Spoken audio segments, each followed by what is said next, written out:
بسم اللہ الرحمن الرحیم۔ السلام علیکم ورحمۃ اللہ وبرکاتہ۔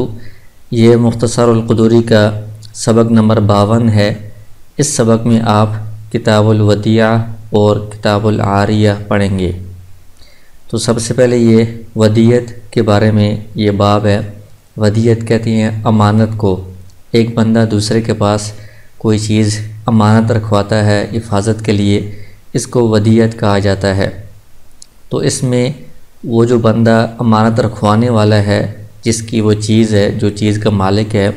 اس کو مودع کہا جاتا ہے۔ دال کے نیچے کسرہ ہے، زیر ہے، مودع یعنی امانت دینے والا، اس میں فاعل ہے۔ اور جو بندہ امانت کی حفاظت کرتا ہے، یعنی جس کے پاس امانت رکھوائی جاتی ہے، اس کو مودع کہا جاتا ہے، دال پر زبر ہے۔ یہ اس میں مفعول کا صیغہ ہے کہ اس کے پاس امانت رکھوائی گئی ہے۔ تو اس کے احکام اس باب میں بیان کریں گے۔ تو فرماتے ہیں کتاب الودیعۃ، الودیعۃ امانۃ فی ید المودع۔ یہ جو ودیعت ہے یہ امانت شمار ہوتی ہے مودع کے قبضے میں۔ جو مودع ہے، جس کے پاس یہ چیز رکھوائی گئی ہے، اس کے ہاتھ میں یا اس کے قبضے میں یہ چیز امانت ہوگی۔ اذا ہلکت فی یدہ لم یضمنھا۔ امانت کا حکم یہ ہے کہ اگر جس بندے کے پاس امانت رکھوائی گئی ہے، جو مودع ہے، اس کے پاس یہ ہلاک ہو جاتی ہے اس کی تعدی کے بغیر، یعنی اس کا کوئی اس میں دخل نہیں تھا، اس کو ہلاک کرنے میں اس کی کوئی غلطی بھی نہیں تھی، اس کی طرف سے کوئی زیادتی نہیں پائی گئی، اس کے بغیر اگر یہ چیز ہلاک ہو جاتی ہے تو وہ جو مودع ہے، جو اس کو حفاظت کرنے والا ہے، وہ اس چیز کا ضامن نہیں ہوگا۔ لیکن اگر یہ چیز مودع کی غلطی کی وجہ سے ہلاک ہو گئی ہو، اس کی زیادتی اور تعدی کی وجہ سے ہلاک ہو گئی ہو، تو پھر اس شخص پر اس چیز کا ضمان لازم ہوگا، اس کو اس چیز کی قیمت دینی پڑے گی۔ وَلِلْمُودَعِ أَن يَحْفَظَهَا بِنَفْسِهِ۔ آگے کہتے ہیں کہ جو مودع ہے، جس کو حفاظت کے لیے یہ چیز جس کے پاس رکھوائی گئی ہے، وہ کس طرح اس کی حفاظت کرے گا؟ تو وہ خود اپنے پاس بھی اس کو رکھ کر اس کی حفاظت کر سکتا ہے، وَبِمَنْ فِي عَيَالِهِ۔ اسی طرح ان لوگوں کے پاس بھی رکھ سکتا ہے جو اس کے اہل و عیال میں شامل ہیں، یعنی اپنی بیوی کے پاس، بچوں کے پاس بھی رکھ سکتا ہے۔ اس کی وجہ یہ ہے کہ ہر وقت بندہ کسی چیز کو اپنے پاس رکھنا مشکل ہوتا ہے بندے کے لیے، یا ہر وقت بندہ گھر میں موجود بھی نہیں رہ سکتا کہ اس چیز کو گھر میں رکھ کر بندہ اس کی حفاظت کرتا رہے۔ ظاہر ہے کہ بندے کو آگے پیچھے دائیں بائیں جانا پڑتا ہے، تو اس میں ضرورت پیش آتی ہے کہ بندہ اس کو اپنے بیوی، بچوں، اہل و عیال کے پاس حفاظت کے لیے رکھے۔ تو ضرورت کی وجہ سے اس کو اہل و عیال کے پاس رکھوانے کی بھی اجازت ہے۔ فَإِنْ حَفِظَهَا بِغَيْرِهِمْ۔ اگر اس نے خود حفاظت نہیں کی یا اہل و عیال کے پاس نہیں رکھوایا، بلکہ ان کے علاوہ کسی اور اجنبی شخص کے پاس اس امانت کو رکھوا دیا، او یا اودعها، یا اس نے جس کے پاس یہ امانت رکھوائی گئی تھی مودع، اس نے اس چیز کو آگے کسی اور کو امانت کے طور پر دے دیا، یعنی اس کو ودیعت کے طور پر آگے کسی اور کو دے دیا، ضامنہ، ان دونوں صورتوں میں یہ شخص ضامن ہوگا، کیونکہ اس کو یہ اختیار نہیں تھا کہ یہ آگے کسی اور کو امانت کے طور پر دے، یا یہ اپنے اہل و عیال کے علاوہ کسی اور کے پاس اس کو حفاظت کے لیے رکھے، اس کو یہ اختیار نہیں تھا۔ جو اس چیز کا مالک ہے وہ اس کے حفاظت کرنے پر تو راضی ہے، اس کی حفاظت پر تو مطمئن ہے، لیکن اس کے علاوہ باقی جو اجنبی لوگ ہیں، دوسرے لوگ ہیں، ان کی حفاظت پر وہ مطمئن نہیں ہے، اس لیے ان کے پاس رکھوانے کا اس کو اختیار نہیں ہے، اجازت نہیں ہے، تو یہ اگر اس نے ایسا کیا تو اس پر ضمان لازم ہوگا۔ الا ان یقع فی دارہ حریق۔ البتہ بعض اوقات ایسی مجبوری پیش آ جاتی ہے کہ جس میں کسی اجنبی کے پاس حفاظت کے لیے رکھوانا پڑتا ہے، تو پھر اس مجبوری کی صورت میں اجنبی کو دینے سے اس پر ضمان نہیں آئے گا۔ اس کی دو مثالیں دی ہیں۔ ایک مثال یہ ہے کہ اپنے گھر میں اس نے چیز رکھی ہوئی تھی، امانت حفاظت کر رہا تھا، اس کے گھر میں آگ لگ گئی ہے، فَيُسَلِّمُهَا إِلَى جَارِهِ، تو اس نے اس چیز کو پڑوسی کے سپرد کر دیا۔ تو یہاں پر اس چیز کو آگ سے بچانا تھا، اس لیے پڑوسی کے سپرد کیا ہے، تو یہ اس چیز کی حفاظت ہے، تو حفاظت کے لیے دوسرے کے حوالے کیا ہے مجبوراً، تو اس میں اس پر کوئی ضمان نہیں آئے گا اگر وہ پڑوسی کے پاس وہ چیز ہلاک ہو جاتی ہے۔ او یکون فی سفینۃ، یا یہ بندہ کشتی میں تھا اور کشتی میں اپنے ساتھ امانت والی چیز بھی اس نے حفاظت کے لیے رکھی ہوئی تھی، وهو يخاف الغرق، جس کشتی میں یہ تھا اس کشتی کے ڈوبنے کا خدشہ تھا، اندیشہ تھا، تو ساتھ والی جو دوسری کشتی تھی فیلقیہا الی سفینۃ اخری، اس نے اس امانت والی چیز کو پھینک دیا یا ڈال دیا دوسری کشتی میں۔ تو اس میں بھی چونکہ اپنی کشتی ڈوبنے والی تھی تو اس سے امانت کو دوسری کشتی میں پھینکنا یہ امانت کی حفاظت ہے، مجبوراً دوسری کشتی کے ذریعے سے اس امانت کو محفوظ کر رہا ہے یہ بندہ، تو اس طرح کرنے سے بھی اس پر کوئی ضمان نہیں آئے گا۔ وَإِنْ خَلَطَهَا الْمُودَعُ بِمَالِهِ، اور اگر یہ جو امانت والی چیز ہے ودیعت، اس کو ملا دیا، مکس کر دیا مودع نے، یعنی جس کے پاس یہ حفاظت کے لیے رکھوائی گئی تھی، اس نے اس چیز کو اپنے مال کے ساتھ ملا دیا، اور اس طرح ملا دیا حتی لا تتمیز، کہ اب اس کو اس سے ممتاز نہیں کیا جا سکتا، امانت والی چیز کو اس کے مال سے الگ نہیں کیا جا سکتا، وہ مکس ہو گئی ہے۔ جیسے مثلا گندم ہے، تو امانت والی گندم کو اور اس کی اپنی گندم کو اگر مکس کر دیا، اس نے ملا دیا، تو اب اس کو کیسے جدا کریں گے، اس کو کیسے الگ کریں گے؟ تو کہتے ہیں ضمینھا، تو اس مکس کرنے کو، ملا دینے کو ہلاکت شمار کرتے ہیں، گویا کہ اس نے اس ودیعت کو اپنے ساتھ ملا کر اس چیز کو ہلاک کر دیا ہے، کیونکہ یہ جو ودیعت ہے اب اس کو جدا کر کے، ممتاز کر کے، الگ کر کے اس کے مالک تک نہیں پہنچایا جا سکتا، تو مالک کا حق اس میں ضائع کرنا پایا جاتا ہے، اس وجہ سے اس کی وجہ سے جو مودع ہے اس کو اس کا ضمان دینا پڑے گا۔ فَإِن طَلَبَهَا صَاحِبُهَا، آگے ایک اور مسئلہ بیان کر رہے ہیں کہ جو مودع ہے جس کے پاس یہ امانت رکھوائی گئی ہے، تو کسی وقت جو صاحبها امانت کا جو مالک ہے، جس کی وہ چیز ہے، وہ اس سے یہ طلب کرتا ہے، واپس مانگتا ہے کہ میری جو امانت ہے مجھے واپس دے دیں۔ فَحَبَسَهَا عَنْهُ، مودع نے وہ چیز امانت والی اس مالک سے روک دی، اس نے کہا کہ میں نہیں دیتا۔ وَهُوَ يَقْدِرُ عَلَى تَسْلِيمِهَا، اور نہ دینے کی کوئی مجبوری بھی نہیں تھی، عذر بھی نہیں تھا، بلکہ وہ قادر تھا اس چیز کو سپرد کرنے پر، واپس کرنے پر قادر بھی تھا، اس کے باوجود وہ نہیں دے رہا، اس کو روکے ہوئے ہے، تو اس صورت میں یہ تعدی اس کی طرف سے پائی جا رہی ہے، زیادتی پائی جا رہی ہے۔ اگر روکنے کے بعد وہ چیز اس مودع کے پاس ہلاک ہو جاتی ہے تو ضمینھا، یہ اس کا ضامن بنے گا، کیونکہ امانت میں جب وہ واپس کرنے سے انکار کر دے تو یہ قسم کا غصب بن گیا ہے، زیادتی اس کی طرف سے تعدی پائی جا رہی ہے۔ اب غصب کے بعد یا تعدی کے بعد اس چیز کو جب وہ ہلاک ہو جائے تو اس کا ضمان لازمی دینا پڑے گا۔ وَإِنِ اخْتَلَطَتْ بِمَالِهِ مِنْ غَيْرِ فِعْلِهِ، پہلے یہ مسئلہ بیان ہوا تھا کہ مودع نے اس امانت والی چیز کو اپنے مال کے ساتھ خود جان بوجھ کر ملا دیا ہے۔ اب کہتے ہیں کہ وہ جو امانت والی چیز ہے وہ مل گئی ہے اس بندے کے مال کے ساتھ، من غیر فعلہ، اس کے فعل کے بغیر، یعنی اس بندے کا اس میں کوئی عمل دخل نہیں تھا، کسی طرح اتفاقاً وہ چیز اس کے ساتھ مل گئی ہے، مکس ہو گئی ہے۔ تو اس صورت میں چونکہ اس کا عمل دخل نہیں ہے، تعدی زیادتی نہیں ہے، اس پر کوئی ضمان نہیں لازم ہوگا، اور وہ چیز دونوں کی مال آپس میں مکس ہو گئے ہیں، مل گئے ہیں، فہو شریک لصاحبہا، تو اب یہ جو مودع ہے یہ اس امانت کا جو مالک ہے اس کے ساتھ شریک ہو جائے گا، اس کے اندر دونوں چیزیں مل گئی ہیں، مکس ہو گئی ہیں، تو وہ دونوں اس کے اندر شریک ہو جائیں گے۔ وَإِنْ أَنْفَقَ الْمُودَعُ بَعْضَهَا، اور اگر جو مودع ہے جس کے پاس وہ چیز امانت رکھوائی گئی ہے اس نے امانت میں سے کچھ حصے کو خرچ کر دیا، وَحَلَقَ الْبَاقِي، اور پھر باقی جو امانت جو خرچ نہیں کی تھی اس کے پاس محفوظ تھی وہ ہلاک ہو گئی ہے اس کی تعدی کے بغیر، ضَمِنَ ذَلِكَ الْقَدْرَ، تو یہ جو مقدار ہے جو باقی تھی جو اس کی تعدی کے بغیر ہلاک ہوئی ہے اس کا تو وہ ضامن نہیں ہوگا، کیونکہ یہ امانت ہے اور بغیر تعدی کی امانت ہلاک ہو تو اس پر کوئی ضمان نہیں آتا،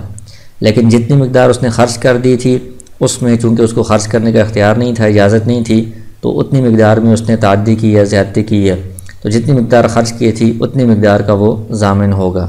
مثال کے طور پر 1000 روپے امانت رکھوائے گئے تھے، اس میں سے 600 روپے اس نے خرچ کر دیے ہیں اور 400 روپے باقی تھے، اور وہ 400 اگر ہلاک ہو گئے تو ان 400 کا کوئی ضمان نہیں آئے گا، کیونکہ ان میں تعدی نہیں پائے گی۔ جو 600 اس نے خرچ کیے تھے 600 روپے اس کو ضمان ادا کرنا پڑے گا۔ فَإِنْ أَنْفَقَ الْمُودَعُ بَعْضَهَا، اگر مودع جس کے پاس امانت رکھوائی گئی ہے جو امین ہے وہ امانت میں سے بعض حصے کو خرچ کر دیتا ہے، ثُمَّ رَدَّ مِثْلَهُ، پھر جتنا اس نے خرچ کیا ہے اتنا اس نے اپنی طرف سے واپس اس امانت میں شامل کر دیا ہے، لوٹا دیا ہے۔ فخلطہ بالباقی، اور وہ جو مثل ہے اتنی مقدار وہ اس نے جو امانت باقی تھی جس کو خرچ نہیں کیا تھا اس کے ساتھ خلط کر دیا، ملا دیا۔ تو کہتے ہیں ضمن الجمیع، اس صورت میں اگر وہ چیز ہلاک ہو جاتی ہے تو پوری کی پوری امانت جتنی بھی مقدار ہے اس سب کا یہ ضامن ہوگا۔ مثلا اس نے 1000 میں سے 600 روپیہ خرچ کر دیا، 400 روپیہ باقی تھا، پھر بعد میں اپنی طرف سے 600 روپیہ اس نے اس 400 روپے کے ساتھ ملا دیا، تو اب امانت تو اس نے پوری کر دی ہے 1000 روپے، لیکن یہ جو 600 روپیہ اس نے مالک کا خرچ کیا تھا پھر دوبارہ اس کی مثل وہ لے کر آیا ہے، تو یہ 600 روپیہ جب تک وہ مالک کے حوالے نہیں کرتا، اس کے سپرد نہیں کرتا، تب تک یہ امانت والا 600 روپے شمار نہیں ہوگا، بلکہ یہ اس کی اپنی ملکیت ہی، اس کا اپنا 600 روپے شمار ہوگا۔ جب یہ 600 روپے اس کا اپنا ہے اور وہ جو 400 ہے جو پہلے سے امانت والا باقی ہے وہ امانت والے بندے کا ہے، مالک کا ہے،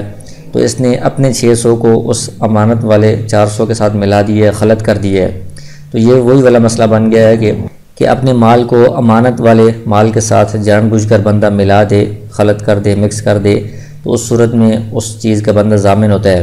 تو یہاں پر بھی یہ 600 روپے جو اس نے خرچ کیا ہے اس کا بھی، اور 400 روپے جو امانت والا تھا اس کو اپنے ساتھ ملا دیا ہے، ملانے کی وجہ سے اس کے اندر بھی تعدی زیادتی پائی گئی ہے، تو اب پوری چیز کے اندر اس کی طرف سے زیادتی پائی گئی ہے، تو پوری جو امانت کی مقدار ہے پورے 1000 روپے کا یہ ضامن ہوگا اگر وہ 1000 روپے ہلاک ہوتا ہے۔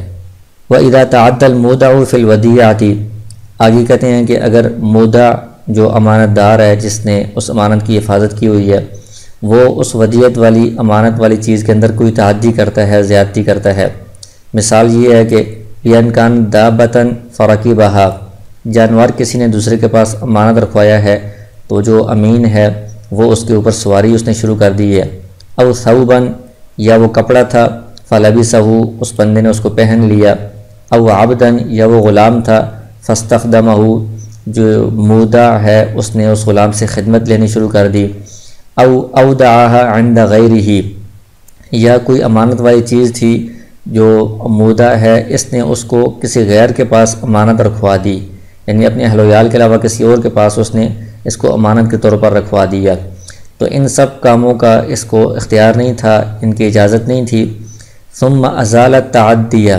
تو یہ کام کرنے کے بعد پھر اس نے ان کاموں کو ختم کر دیا، جو تعدی تھی، زیادتی تھی، ان کو ختم کر دیا، زائل کر دیا،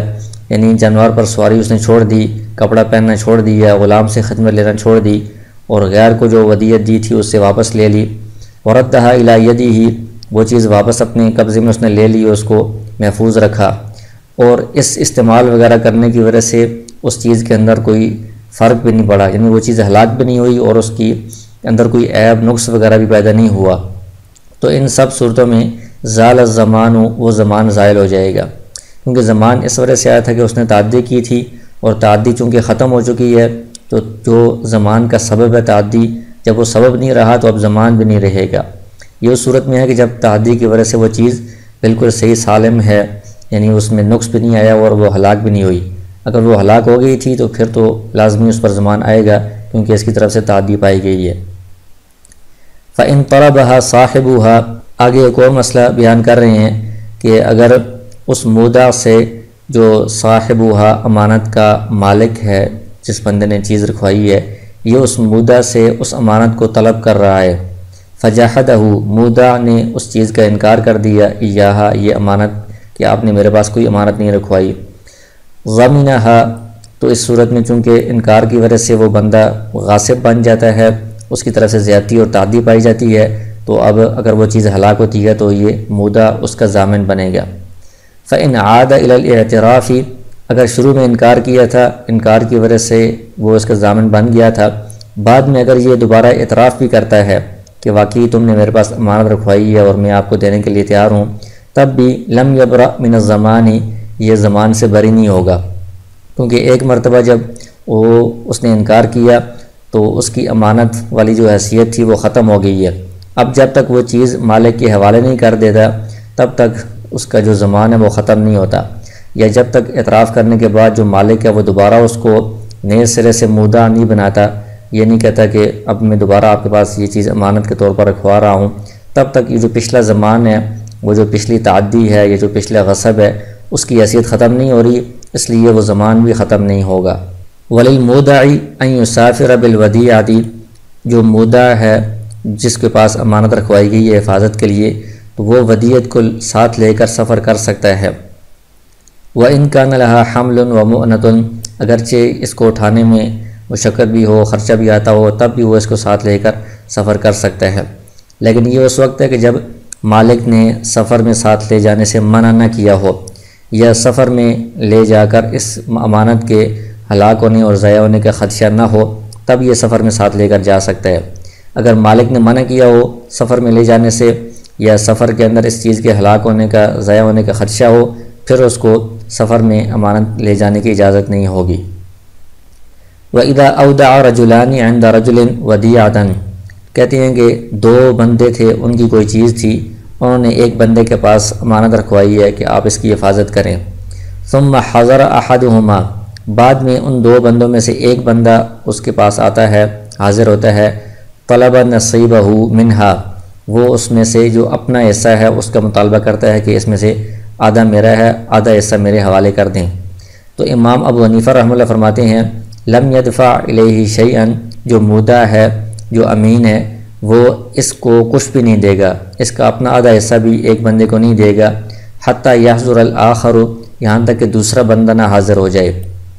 امام ابو حنیفہ رحمہ اللہ فرماتے ہیں کہ دونوں بندوں نے مل کر اس کو یہ چیز دی ہے، تو دونوں مل کر واپس لینے کے لیے آئیں گے تو یہ دونوں کے حوالے کرے گا، ایک کے حوالے نہیں کر سکتا۔ اور جو ایک بندہ ہے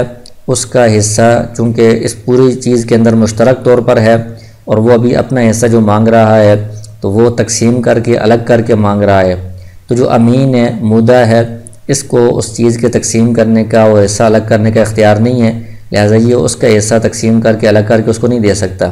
بلکہ دونوں بندے جب آئیں گے تو یہ ان دونوں کو وہ چیز مکمل طور پر حوالے کرے گا۔ وقال ابو یوسف و محمد رحمہ اللہ یدفع الیہ نصیبہ، صاحبین حضرات یہ فرماتے ہیں کہ جتنا حصہ اس کا بنتا ہے اتنا حصہ الگ کر کے اس کو دے دیا جائے، کیونکہ اس میں اس کی اپنی ملکیت ہے، تو مالک اپنی چیز کا مطالبہ کر رہا ہے تو اس کو بندہ روک نہیں سکتا، اس کو دینا چاہیے۔ وَإِنْ أَوْدَعَ رَجُلٌ عِنْدَ رَجُلَيْنِ شَيْئًا، آگے کہتے ہیں کہ ایک بندے نے اپنی کوئی چیز دو بندوں کے پاس امانت رکھوائی ہے، تو مما یقسم، اگر وہ چیز ایسی ہے کہ اس کو تقسیم کیا جا سکتا ہے،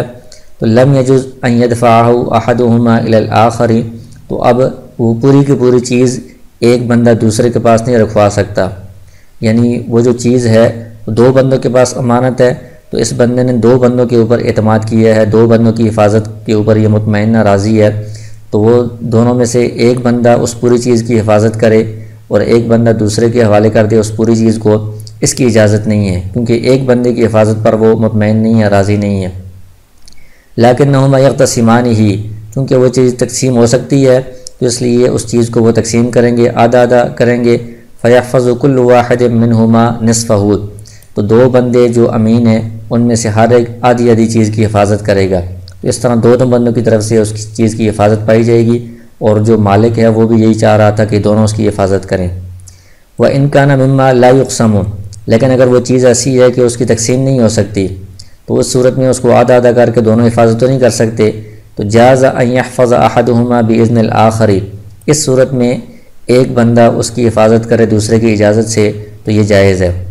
کیونکہ وہ چیز ایک ہی ہے، تقسیم نہیں ہو سکتی، تو یہ دونوں بندے ہر وقت اکٹھے تو نہیں رہ سکتے کہ اس چیز کو یہ اکٹھے حفاظت کریں، دونوں دائیں بائیں بھی ہوں گے، ایک دوسرے سے جدا بھی ہوں گے، تو اس لیے ایک ہی اجازت سے دوسرا بھی اس کی حفاظت کر سکتا ہے۔ وَإِذَا قَالَ صَاحِبُ الْوَدِيعَةِ لِلْمُودَعِ، اور اگر جو صاحب ودیعت ہے، یعنی ودیعت کا جو مالک ہے امانت کا، وہ مودع سے کہتا ہے، جس کے پاس امانت رکھوائی ہے اس سے کہتا ہے لا تسلمها الى زوجتک، کہ یہ چیز آپ نے خود اپنے پاس رکھنی ہے، اپنی بیوی کو بھی نہیں دینی۔ فسلمها الیہ، اس نے اپنی بیوی کے پاس یہ رکھوائی حفاظت کے لیے، لم یضمن، تو اس پر کوئی ضمان نہیں آئے گا، کیونکہ یہ جو بات ہے، یہ جو شرط اس نے لگائی ہے کہ اپنی بیوی کے پاس بھی نہیں رکھوانی، خود ہی حفاظت کرنی ہے، اس شرط پر عمل کرنا بہت مشکل ہے، کیونکہ ہر وقت اس چیز کو اپنے پاس ہی بندہ رکھے، اس طرح بہت مشکل ہوتا ہے۔ بعض اوقات باہر جانا ہوتا ہے کسی جگہ، وہاں پر اس چیز کی گم ہونے کا، ضائع ہونے کا خدشہ ہوتا ہے، تو لازمی بندے کو اپنے گھر میں اس چیز رکھوانی پڑتی ہے، تو اس لیے اس شرط کے اوپر عمل کرنا بہت مشکل ہے، تو یہ شرط باطل ہو جائے گی، وہ اپنے گھر میں بھی اس چیز کو رکھوا سکتا ہے۔ وَإِنْ قَالَ لَهُ احْفَظْهَا فِي هَذَا الْبَيْتِ، اگر امانت کا جو مالک ہے وہ مودع سے کہتا ہے کہ آپ نے یہ چیز اس کمرے میں رکھنی ہے، اس کمرے میں اس کو محفوظ رکھنا ہے، فَحَفِظَهَا فِي بَيْتٍ آخَرَ مِنَ الدَّارِ، اس مودع نے اس چیز کو دوسرے کمرے میں رکھا اسی گھر کے، یعنی گھر ایک ہی ہے کمرہ دوسرا ہے، تو اس صورت میں لم یضمن، اس کے اوپر کوئی ضمان نہیں آئے گا، کیونکہ ایک گھر کے اندر کمروں میں کوئی حفاظت کے اعتبار سے ذرا فرق نہیں ہوتا، ایک گھر کا ایک کمرہ محفوظ ہے تو دوسرا بھی محفوظ ہے، لہٰذا اس نے حفاظت میں کوئی کوتاہی نہیں کی تو اس پر کوئی ضمان نہیں آئے گا۔ لیکن اگر ایک گھر میں بھی مختلف کمروں میں حفاظت کے اعتبار سے فرق ہو، اس نے جس کمرے کا کہا ہے وہ محفوظ تھا اور مودع نے دوسرے کمرے میں وہ چیز رکھتی ہے جو غیر محفوظ تھا، تو ظاہر ہے کہ اس میں تعدی زیادتی پائے گی، یا تو اس صورت میں پھر ضمان آئے گا۔ وَإِنْ حَفِظَهَا فِي دَارٍ أُخْرَى ضَمِنَ، اور اگر جس گھر میں اس نے حفاظت کے لیے رکھنے کا کہا تھا وہ کمرہ نہیں بلکہ پورا جو گھر ہے وہ گھر ہی اس نے تبدیل کر دیا، یعنی اس گھر کے علاوہ دوسرے گھر میں اس نے حفاظت کے لیے رکھوایا، تو اس صورت میں پھر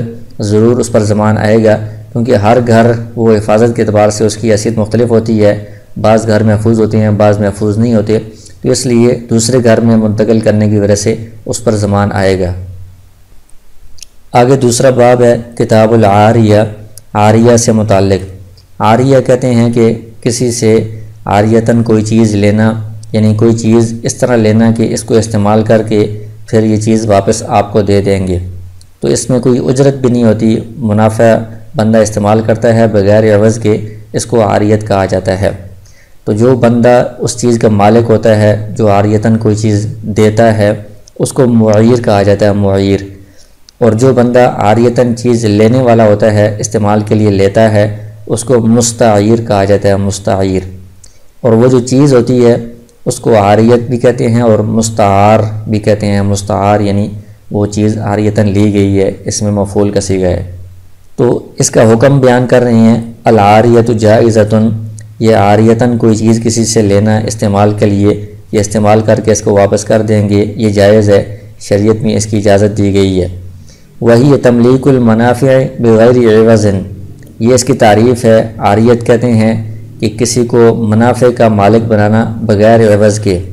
یعنی چیز تو دوسرے کو نہیں دی جاتی ملکیت میں، چیز تو واپس مالک کے پاس آ جاتی ہے، چیز کے جو منافع ہیں فوائد ہیں اس کا دوسرے کو مالک بنایا جاتا ہے، وہ دوسرا بندہ اس کے منافع کو حاصل کرتا ہے، منافع کو استعمال کرتا ہے،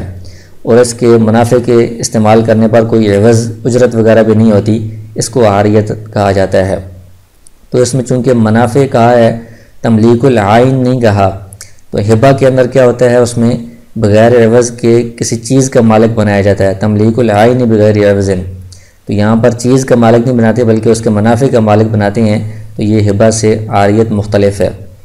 اور یہ اجارے سے بھی مختلف ہے، کیونکہ اجارے میں بھی منافع کا دوسرے کو مالک بنایا جاتا ہے، لیکن اجارے میں اجرت یعنی عوض کے بدلے میں منافع کا مالک بنایا جاتا ہے، اس کے بدلے میں عوض یا اجرت لی جاتی ہے، کرایہ لیا جاتا ہے، تو وہاں پر وہ اجارہ بنے گا۔ یہاں پر بغیر عوض کے منافع کا مالک بنایا جا رہا ہے تو یہ عاریت ہے۔ تو یہ کن الفاظ سے عاریت منعقد ہو سکتی ہے؟ تو فرماتے ہیں تصح بقولہ، اس طرح کہنے سے عاریت درست ہو جائے گی، اعرتک، یہ واضح صریح لفظ ہے کہ میں آپ کو عاریتاً یہ چیز دے رہا ہوں، اطعمتک هذه الارض، میں یہ زمین آپ کو کھلا رہا ہوں، تو زمین تو ظاہر ہے کہ جو خود زمین ہے وہ تو نہیں کھلائی جا سکتی، کھانے کی چیز نہیں ہے، تو مطلب اس کا یہ ہے کہ زمین کے منافع آپ کو میں کھلا رہا ہوں، اس زمین سے فوائد آپ حاصل کر سکتے ہیں، زمین مالک کی رہے گی۔ وَمَنَحْتُكَ هَذَا الثَّوْبَ، یہ کپڑا میں نے آپ کو بخش دیا ہے، عطیہ کر دیا ہے، تو اس کے اندر بھی اگر ہبہ کی نیت نہ ہو، مکمل ملکیت میں دینے کی نیت نہ ہو تو اس میں عاریت ہی شمار ہوگی کہ اس کے فوائد آپ کو میں ہبہ کر رہا ہوں۔ وَحَمَلْتُكَ عَلَى هَذِهِ الدَّابَّةِ، میں نے آپ کو اس جانور پر سوار کرایا ہے، یا میں سواری کے لیے آپ کو یہ جانور دے رہا ہوں، اذا لم یرد بہ الہبۃ، اس میں بھی اگر اس نے ہبہ کی نیت نہیں کی تو یہ عاریت ہوگا، اگر ان الفاظ میں ہبہ کی نیت کر لے تو پھر وہ مکمل جانور دوسرے کی ملکیت میں چلا جائے گا، وہ ہبہ ہو جائے گا۔ وَأَخْدَمْتُكَ هَذَا الْعَبْدَ، اسی طرح غلام کسی کو دینا کہ میں یہ غلام آپ کو خدمت کے لیے دے رہا ہوں، تو تو خدمت آپ اس سے لے سکتے ہیں، غلام مالک کی ملکیت میں ہی رہے، یہ بھی عاریت ہے۔ وداری لکا سکنا، یہ میرا گھر آپ کے لیے ہے رہائش کے لیے، تو مطلب یہ ہے کہ یہ مستقل آپ کی ملکیت میں نہیں دے رہے، صرف رہائش کے لیے آپ کو دے رہے ہیں، تو اس کی جو منافع ہیں رہائش ہے وہ آپ حاصل کریں، یہ بھی عاریت ہے۔ داری لکا عمرہ سکنا،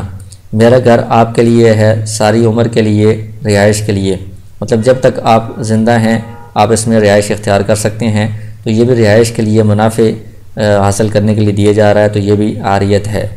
وللمعیر ان یرجع، معیر کہتے ہیں جو اس چیز کا مالک ہوتا ہے، جو عاریتاً دینے والا ہوتا ہے، تو اس کو یہ حق حاصل ہے، اختیار حاصل ہے کہ وہ رجوع کرے، اس چیز کو واپس لے، فی العاریتی متی شاء، جب بھی وہ چاہے، کیونکہ اس کی اپنی چیز ہے، اپنی ملکیت ہے، اور اس نے چونکہ اس کا کوئی عوض اور کرایہ بھی نہیں لینا، تو جب چاہے وہ اس چیز کو واپس مانگ سکتا ہے، واپس لے سکتا ہے۔ والعاریۃ امانۃ فی ید المستعیر، کہتے ہیں کہ یہ جو عاریت ہے، جس بندے کے پاس وہ چیز جاتی ہے جو اس کو استعمال کر رہا ہوتا ہے، اس کو مستعیر کہا جاتا ہے، تو اس کے ہاتھ میں یا اس کے قبضے میں یہ امانت، اس کی حیثیت امانت کی ہوگی۔ ان ہلک من غیر تعد، جس طرح پیچھے امانت کے باب میں گزرا ہے کہ بغیر اس کی تعدی کے، بغیر زیادتی کے اگر وہ چیز ہلاک ہو جاتی ہے، لم یضمن المستعیر، تو یہ جو مستعیر ہے عاریتاً لینے والا ہے، یہ اس چیز کا ضامن نہیں ہوگا۔ اگر اس نے زیادتی کی ہے، اس کے اندر تعدی کی ہے، اس کے عمل دخل سے وہ چیز ہلاک ہوئی ہے، تو پھر ظاہر ہے کہ مستعیر کے اوپر ضمان بھی لازم کیا جائے گا۔ ولیس للمستعیر ان یؤجر ما استعارہ، کہتے ہیں کہ جو مستعیر ہے،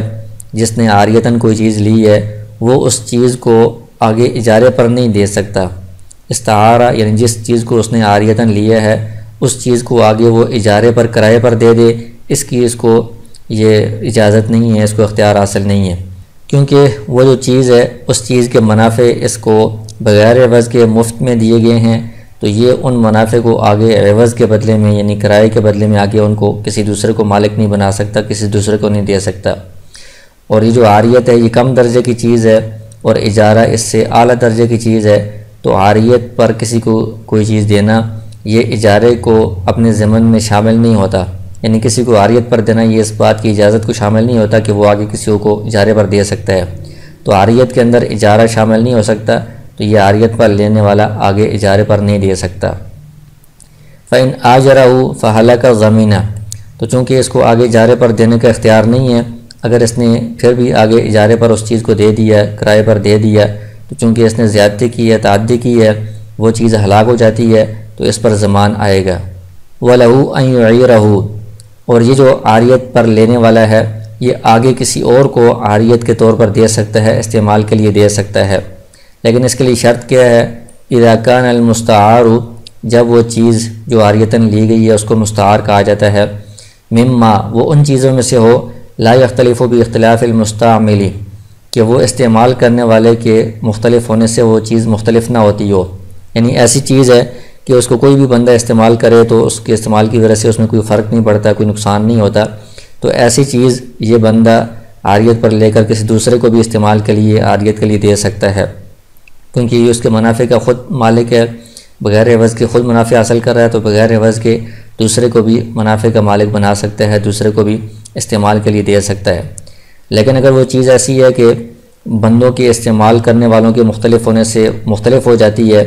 تو چونکہ جو مالک ہے وہ اس کے استعمال کرنے پر تو راضی ہے، اس نے اس کو دی ہے، لیکن یہ آگے کسی اور کو دیتا ہے تو وہ بندہ شاید اس کو صحیح استعمال نہ کر سکے، اس لیے مالک اس کے استعمال کرنے پر راضی نہیں ہوگا، تو اس لیے اس کو دوسرے کو استعمال کے لیے دینے کی اجازت نہیں ہوگی۔ مثلا ایک گاڑی کسی نے لی ہے عاریت کے طور پر، تو ظاہر ہے کہ ڈرائیور کے مختلف ہونے سے گاڑی مختلف ہوگی، کوئی اس کو صحیح اچھے طریقے سے چلا سکتا ہے، کوئی اس کو غلط طریقے سے چلاتا ہے، تو جس بندے کو مالک نے دی ہے اس کے بارے میں اس کو اطمینان ہے کہ یہ صحیح ڈرائیور ہے، صحیح چلا سکتا ہے، تو اب یہ خود چلائے تو ٹھیک ہے، لیکن یہ آگے کسی اور کو چلانے کے لیے دے تو ظاہر ہے کہ ہر بندہ اسی طرح صحیح طریقے سے نہیں چلا سکتا، وہ غلط طریقے سے چلائے گا، تو اس لیے دوسرے کو دینے سے اس میں نقصان کا خدشہ ہے، تو یہ دوسرے کو یہ عاریتاً نہیں دے سکتا۔ وعاریت الدراہم والدنانیر والمکیل والموزون قرض، آگے کہتے ہیں کہ درہموں کو کوئی بندہ عاریت پر دیتا ہے، یا دیناروں کو، یا کیلی یا وزنی چیز کو، تو یہ عاریت نہیں ہوگا بلکہ یہ قرض ہوگا، کیونکہ عاریت کا مطلب یہ ہوتا ہے کہ وہ چیز اسی طرح برقرار رہے، اس کے منافع حاصل کیے جائیں اور چیز واپس اسی طرح بیعینی مالک کے پاس آ جائے۔ لیکن یہ جو چیزیں ہیں، درہم ہیں، دینار ہیں، مکیلی یا موزونی چیز سے مراد مثلا گندم ہے، چاول وغیرہ ہیں، تو ان کو کوئی بندہ اگر لیتا ہے تو وہ ان کے منافع حاصل کرے اور ان چیزوں کو واپس کر دے، اس طرح نہیں، بلکہ ان کو استعمال کرے گا، خرچ کرے گا، تب ہی وہ ان کے منافع حاصل کر سکتا ہے۔ تو اصل چیزوں کو باقی رکھنے کے ساتھ ان کے منافع حاصل نہیں کیے جا سکتے۔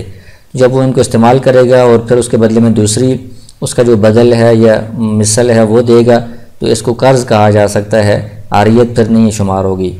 وَإِذَا اسْتَعَارَ أَرْضًا لِيَبْنِيَ فِيهَا أَوْ يَغْرِسَ جَازَ، کوئی بندہ زمین عاریتاً لیتا ہے کہ میں اس میں عمارت بناؤں گا یا درخت لگاؤں گا، تو یہ بھی جائز ہے، کیونکہ زمین اسی طرح برقرار رہے گی، اس کے اندر وہ منافع حاصل کرے گا۔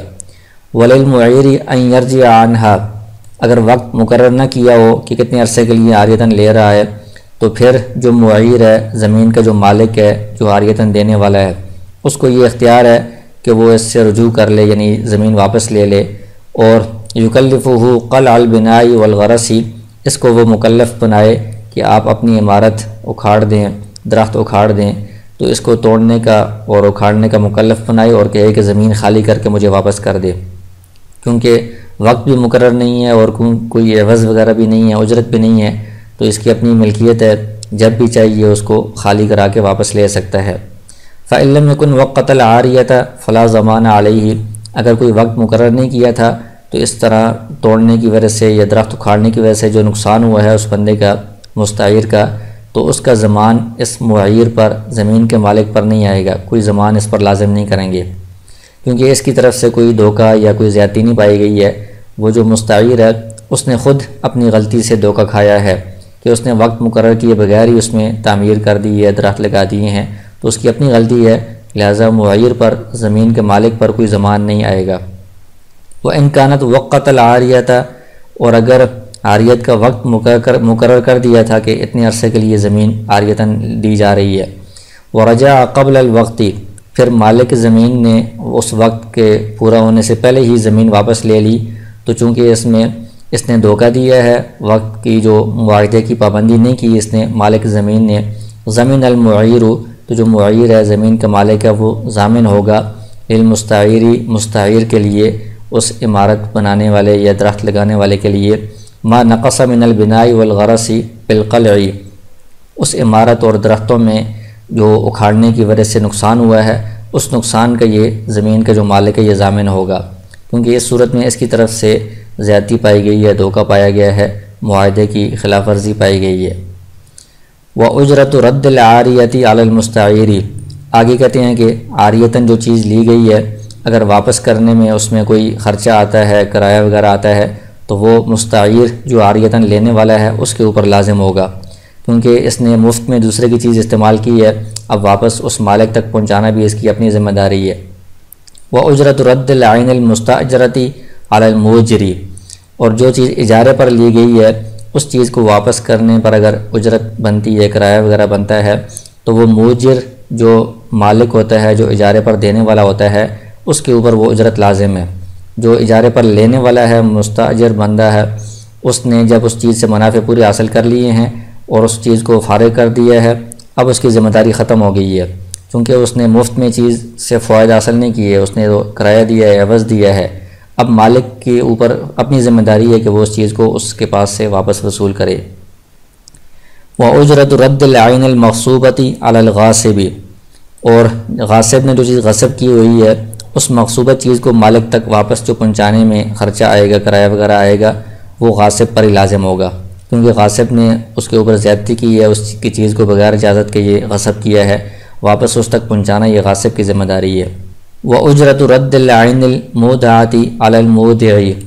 جو ودیعت والی چیز ہے اس کو واپس مالک تک پہنچانے میں اگر اجرت آ رہی ہے، کرایہ آ رہا ہے، تو یہ مودع جو ودیعت پر، امانت پر رکھوانے والا ہے، اس چیز کا جو مالک ہے، یہ کرایہ و اجرت اس پر لازم ہوگی، کیونکہ جو مودع ہے، جو امین ہے، اس نے مفت میں اس کی چیز کی حفاظت کی ہے اتنا عرصہ، تو اب واپس کرنے میں وہ خرچہ بھی کرے تو یہ اس کے اوپر لازم نہیں کیا جا سکتا، مالک کی چیز ہے، مالک کی اس میں ضرورت ہے حفاظت کرنے کی، تو مالک نے اپنی ضرورت پوری کی ہے تو یہ واپس بھی خود اپنا کرایہ اپنا خرچ کر کے واپس لائے گا۔ وَإِذَا اسْتَعَارَ دَابَّةً فَرَدَّهَا إِلَىٰ أَسْطَبَلِ مَالِكِهَا، کہتے ہیں کہ ایک شخص نے عاریتاً ایک جانور لیا، جب واپسی کا وقت آیا تو اس نے مالک کے استبل جو جانور باندھنے کی جگہ ہوتی ہے وہاں پر اس کو پہنچا دیا، فہلکت، اس کے بعد وہ جانور ہلاک ہوا، لم یضمن، تو اس بندے کے اوپر عاریتاً لینے والے کے اوپر کوئی ضمان نہیں آئے گا، کیونکہ جو استبل ہے وہ مالک کے قبضے میں ہی ہے، تو مالک کو اگر یہ دیتا تو اس نے بھی استبل میں ہی اس جانور کو باندھنا تھا، تو اس نے خود جا کر استبل میں پہنچا دیا، تو گویا کہ اس نے مالک کے قبضے میں دے دی ہے۔ تو اب مالک کے قبضے میں دے دینے کے بعد اس کا ضمان ختم ہو جاتا ہے، اب اگر وہ ہلاک ہوتا ہے تو اس مستعیر پر کوئی ضمان نہیں آتا۔ وَإِنِ اسْتَعَارَ عَيْنًا وَرَدَّهَا إِلَىٰ دَارِ الْمَالِكِ، اگر کوئی اور چیز تھی، جانور نہیں تھا، کوئی اور عین چیز تھی جس کو اس نے عاریتاً لیا استعمال کے لیے، اور اس چیز کو واپس کر دیا مالک کے گھر میں، یعنی مالک کو ہاتھ میں نہیں دیا، اس کے گھر میں اس نے وہ چیز پہنچا دی، وَلَمْ يُسَلِّمْهَا إِلَيْهِ، مالک کی وہ سپرد نہیں کی، لم یضمن، اور گھر میں اگر وہ چیز ہلاک ہو جاتی ہے تو اس مستعیر کے اوپر کوئی ضمان نہیں آئے گا،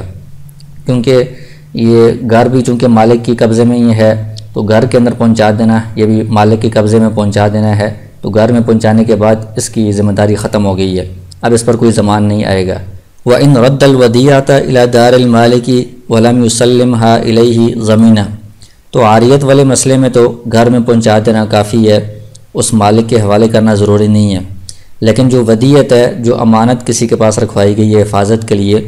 اگر وہ واپس مالک کے گھر میں پہنچا دے، خود مالک کے حوالے نہ کرے، اس کے سپرد نہ کرے، تو اس صورت میں اس کی ذمہ داری ختم نہیں ہوتی۔ اگر وہ چیز ہلاک ہوتی ہے تو یہ جو مودع ہے امانت کی حفاظت کرنے والا ہے، اس کے اوپر ضمان آئے گا، کیونکہ اگر مالک نے گھر میں رکھنی ہوتی تو پھر وہ اس کو ودیعت کے لیے کیوں دیتا، اس کے پاس کیوں رکھواتا امانت، وہ گھر میں رکھ لیتا، تو اس کا مطلب یہ ہے امانت رکھوانے کا کہ وہ گھر میں رکھنے پر راضی نہیں ہے، تو اس بندے نے گھر میں پہنچا دی ہے تو یہ مالک اس بات پر مطمئن نہیں تھا، راضی نہیں تھا گھر میں پہنچانے پر، تو اس کو مالک کے سپرد کرنی چاہیے تھی، مالک کے ہاتھ میں اس کے حوالے کرنی چاہیے تھی، تو اس نے زیادتی کی ہے، تعدی کی ہے، مالک کے حوالے نہیں کی، تو اس کے اوپر اس وجہ سے ضمان آئے گا۔